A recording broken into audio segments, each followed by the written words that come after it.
Greetings. In this quick video, I want to show you how to reset any ceramic space heater or space heater for that matter, and it doesn't matter what brand that you have.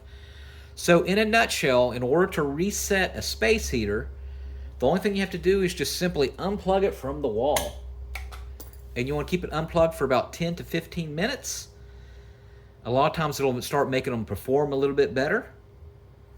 And then after 10 minutes, plug it back in, and that should reset any space heater that you have. And just as a little side note and a little tip, if your space heater is not heating any longer, I linked a video here at the end of this video to show you how you can troubleshoot your space heater not heating any longer. One thing you can do is use a hair dryer to remove all the dust and stuff. A lot of times that will fix it. A lot of times working with the knob will fix it, and making sure that this tip switch is flush against the bottom there.